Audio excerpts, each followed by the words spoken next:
সাধারণ সম্পাদক পদ ছাড়তে চেয়ে দলকে অনুরোধ করেছিলাম বেশ কিছুদিন আগে, এবং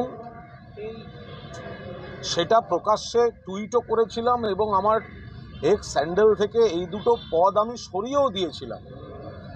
ফলে আমি নিজে যে পোস্টটা ছেড়ে দিয়েছি সেখান থেকে আমাকে সরিয়ে কার বা কী আনন্দ হতে পারে আমি এটা বুঝতে পারছি না।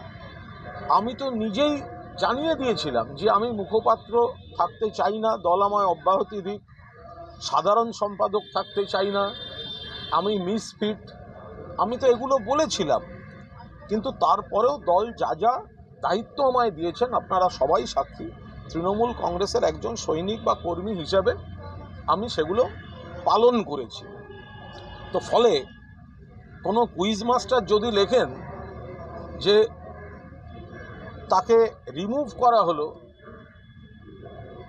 তাকে তো আমি কুইজে জিজ্ঞাসা করব, আমি তো কুইজ মাস্টারকে জিজ্ঞেস করব যে আপনি কি জানেন আমি কত তারিখে নিজে রিলিজ চেয়েছিলাম।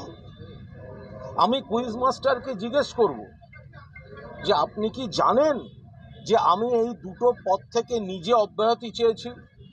আপনি কি জানেন যে এই দুটো পদ থেকে অব্যাহতি চেয়ে দলকে জানানোর পাশাপাশি আমি প্রকাশ্য টুইট করেছি এবং এক্স হ্যান্ডেলে আমার রাজনৈতিক পরিচয় থেকে এই পদগুলো আমি মুছে দিয়েছি। তারপরে কি করে কুইজ মাস্টার এরকম প্রেস রিলিজ দেন আমি তো বুঝতে পারবো না।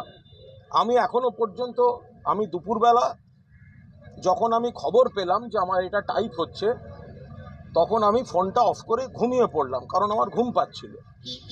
এরপর ঘুম থেকে ওঠার পর আমি এই বিষয়গুলো জানলাম, কিন্তু এখনো পর্যন্ত আমি যা যা দেখেছি, সার্চ করেছি, তাতে হোয়াটসঅ্যাপ বা মেল আমি কিন্তু এখনো কোনো রকম অফিসিয়াল কমিউনিকেশন পাইনি। আমার দরকারও নেই, কারণ আমি যেটা নিজে ছাড়তে চাই তো সেটার আবার অফিসিয়াল আনঅফিসিয়ালের কি আছে। আমি শুধু এইটুকু বলতে পারি, আমি যারাই এই সিদ্ধান্ত নিয়েছেন তারা মহান ব্যক্তি, মহানুভব, ঈশ্বর তাদের মঙ্গল করুন। আমি তৃণমূল কংগ্রেসের একজন সাধারণ কর্মী, সাধারণ সৈনিক, আমি তৃণমূল কংগ্রেসের একজন সাধারণ সৈনিক, সাধারণ কর্মী থেকে যাওয়ারই চেষ্টা করব।